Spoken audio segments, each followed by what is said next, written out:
La plus grande découverte de l'histoire de la médecine, celle qui rend possible la chirurgie moderne, tes extractions, tes implants et toutes les opérations du monde, n'est pas née dans un hôpital. Elle est née dans un cabinet dentaire, dans le fauteuil d'un dentiste de 30 ans, dans le Connecticut en 1844. Et cet homme-là, l'histoire l'a broyé, humilié en public devant les plus grands médecins de son temps, dépouillé de sa découverte par son propre élève et mort à 33 ans dans une cellule de prison, de la manière la plus tragique qui soit. Et je te raconte tout. Moi, je bosse pour Prothesia et je passe mes journées avec des praticiens. Et quand j'ai découvert ce dossier, j'ai pas compris pourquoi personne ne m'en avait jamais parlé. Il s'appelle Horace Wells et chaque anesthésie posée aujourd'hui dans le monde lui doit quelque chose. Chapitre 1, le spectacle qui change tout. Pour comprendre ce qui va se passer, il faut d'abord comprendre ce qu'était la dentisterie et la chirurgie avant l'anesthésie. On opérait des gens éveillés, attachés, hurlants, et la valeur d'un chirurgien se mesurait à sa vitesse, parce que chaque seconde était une seconde de torture, et beaucoup de patients préféraient mourir de leur mal plutôt que de passer sur la table. Hartford, Connecticut, 10 décembre 1844. Horace Wells, jeune dentiste respecté de la ville, va au spectacle avec sa femme. Et ce soir-là, un forain propose une attraction à la mode, le gaz hilarant, le protoxyde d'azote. Des volontaires montent sur scène, inhalent et font rire la salle en titubant. Un volontaire sous l'effet du gaz se cogne violemment la jambe contre un banc. Il saigne et il continue de gambader comme si de rien n'était. Toute la salle rit. Un seul homme ne rit pas. Wells regarde la jambe en sang et il se pose la question que personne d'autre ne se pose. Pourquoi est-ce qu'il ne sent rien? Et là, mesure la vitesse d'exécution parce qu'elle est stupéfiante. Le soir même, Wells aborde le forain. Le lendemain matin, il organise l'expérience. Sur qui? Sur lui-même. Il s'assoit dans son propre fauteuil, inhale le gaz et fait extraire une de ses molaires par un confrère. Il se réveille et prononce une phrase restée dans l'histoire. L'idée en substance, c'est une nouvelle ère dans l'arrachage de dents. Il n'a en effet rien senti. Une nuit. Il lui a fallu une nuit pour passer de l'observation à l'expérimentation humaine sur sa propre mâchoire. Chapitre 2, 15 minutes d'humiliation. Dans les semaines qui suivent, Wells extrait des dents sous protoxyde à des patients de Hartford. Et ça marche. Il tient quelque chose d'immense et il le sait.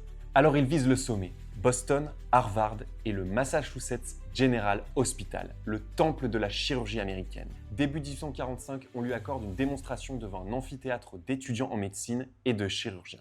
Un volontaire s'installe, Wells administre le gaz, attend, extrait la dent. Et le patient gémit. Probablement un dosage un peu court, le gaz retiré un peu tôt, mais le patient reconnaîtra d'ailleurs plus tard n'avoir presque rien senti. Mais c'est trop tard, l'amphithéâtre explose et crie « Charlatanisme, foutaise ». On siffle, on rit. Wells quitte Boston détruit, la réputation en miettes devant précisément les gens qu'il fallait convaincre. Retiens bien ce moment parce que la différence entre le triomphe et l'humiliation ce jour-là, ça a tenu à quelques secondes d'inhalation. Pas l'idée était juste. La démonstration a raté d'un cheveu et dans la science du 19e siècle, comme sur YouTube aujourd'hui, on ne juge pas sur ton idée, on juge ta démo. Wells rentre à Hartford et sa santé vacille. Il abandonne son cabinet, s'éloigne de la dentisterie. L'homme qui a découvert ça ne s'en remettra jamais complètement. Chapitre 3, l'élève qui rafle tout. Maintenant, la partie qui fâche. Dans l'amphithéâtre de Boston ce jour-là, il y avait un homme qui connaissait très bien Wells, William Morton, son ancien élève et un temps son associé. Morton, lui, retient 2 leçons de l'échec de son maître. 1. L'idée est bonne. 2. Il faut une démonstration parfaite et un gaz plus fiable. 21 mois plus tard, le 16 octobre 1846, dans le même hôpital de Boston, Morton endort un patient à l'éther pendant qu'un chirurgien retire une tumeur du cou. Silence total, le patient ne sent rien. Le chirurgien se tourne vers l'amphithéâtre et prononce une phrase passée à la postérité. En substance, « Messieurs, ceci n'est pas du charlatanisme ». Le monde bascule en quelques mois. L'anesthésie se répand sur toute la planète et c'est l'un des plus grands avant-après de l'histoire de l'humanité. Et Morton, première chose qu'il fait, il tente de breveter le procédé sous un nom commercial en maquillant l'éther avec des parfums pour cacher sa composition. Breveter l'abolition de la douleur. Il passera le reste de sa vie en procès pour se faire reconnaître et payer comme l'unique découvreur. Wells, lui, écrit, publie, témoigne « J'étais là avant ». Il traverse même l'Atlantique pour plaider sa cause à Paris devant les sociétés savantes. Une querelle de paternité s'installe. Wells, Morton et d'autres encore, qui empoisonnera toutes les parties jusqu'à leur mort. Chapitre 4, la chute. Je te préviens à nouveau, cette partie, elle est sombre. 1848, Wells a 33 ans, il a quitté Hartford pour New York, il n'exerce presque plus et il fait la chose la plus dangereuse qui soit pour un pionnier de l'anesthésie. Il expérimente sur lui-même le nouvel agent à la mode, le chloroforme. Il fait ça semaine après semaine. À l'époque, personne ne comprend ce qu'on sait aujourd'hui. Ces agents-là détruisent le jugement et créent une dépendance. Une nuit de janvier, intoxiqué dans un état de confusion totale, il commet un acte insensé. Il agresse des passantes dans la rue en leur jetant de l'acide sur les vêtements. On l'arrête, il se réveille en cellule et il comprend, lucide, à nouveau, ce qu'il a fait. Le 24 janvier 1848, dans sa cellule, Horace Wells s'inhale une dernière dose de chloroforme et met fin à ses jours. Il laisse une lettre à sa famille, il a 33 ans. Et l'histoire garde pour la fin sa pire ironie. Au même moment, à Paris, la société médicale venait de trancher la querelle de paternité en sa faveur. Horace Wells est reconnu comme le découvreur de l'anesthésie par l'une des plus hautes instances savantes du monde. Et il ne l'a jamais su, la nouvelle a traversé l'Atlantique trop tard. Chapitre 5. Ce que votre métier lui doit. Aujourd'hui, la profession a réparé ce qu'elle pouvait. Les associations dentaires et médicales américaines ont fini par reconnaître officiellement Wells comme le découvreur de l'anesthésie moderne.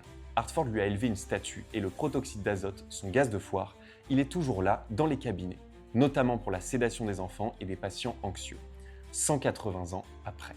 Mais au-delà de la réhabilitation, il y a deux leçons dans cette histoire, et elles valent pour ton exercice comme pour n'importe quel projet. La première, l'observation clinique est une compétence, pas un hasard. Toute une salle a vu la même jambe en sang. Un seul homme a vu une découverte. La seconde, la plus amère, dans l'histoire des sciences, la paternité ne va pas toujours à celui qui découvre. Elle va à celui qui démontre proprement, au bon endroit, au bon moment. C'est comme ça, et ça se n'est pas arrangé depuis 1845. Conclusion.